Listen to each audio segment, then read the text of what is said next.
రే Charles అనేటువంటి ఒక గొప్ప సాంగ్ రైటర్, తర్వాత సింగర్, మ్యూజిషియన్, అంటే పియానిస్ట్ ఆయన అండ్ కంపోజర్. ఆయనకి 7 సంవత్సరాల చిన్న వయసులో యాక్సిడెంట్ ద్వారా 2 కళ్ళు పోయాయి, గుడ్డివాడైపోయాడు. 14 సంవత్సరాల వయసు వచ్చే ఆ చిన్న పిల్ల వాడిగా ఉన్నప్పుడు ఆయన తల్లి తండ్రి ఇంకొక యాక్సిడెంట్ లో చచ్చిపోయారు. కానీ ఆయన ఎప్పుడు కూడా తన జీవితాన్ని శపించుకోలేదు. ఆయన ఎప్పుడు కూడా నాకెందుకు తల్లి లేకుండా తండ్రి లేకుండా చేశావు, నన్నెందుకు గుడ్డివానిగా చేశావు అని దేవుణ్ణి నిలదీయలేదు.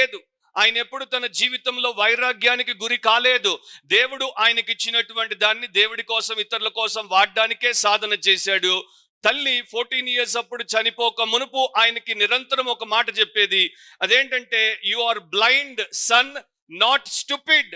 నీవు గుడ్డివాడవు కుమారుడా, నీవు మూర్ఖుడవు కాదు, నీవు బుద్ధి లేని వాడవు కావు. You lost your sight, not your mind. నీకు చూపే పోయింది, నీ యొక్క మైండ్ పోలేదు. ఈ రోజున మనలో చాలా మందికి చూపులు ఉండొచ్చు, కానీ mind fill in the blanks.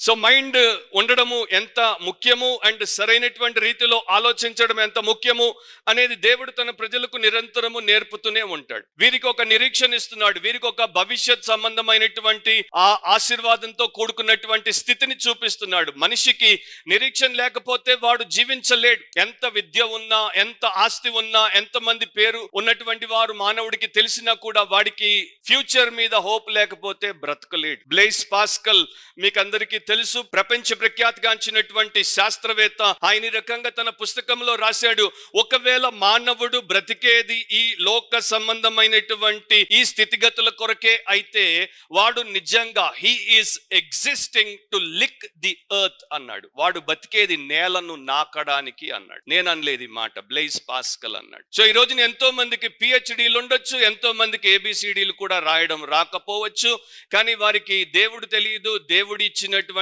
భవిష్యత్తు నిరీక్షణ లేదు కనుక వారు ఎందుకు బతుకుతున్నారు, దేంతో బతుకుతున్నారు, అహంతో బతుకుతున్నారు అండ్ లోక సంబంధమైనటువంటి పోకడలతో లేక శరీరానుసారులుగా బతుకుతున్నారు, భౌతికవాదులుగా బతుకుతున్నారు.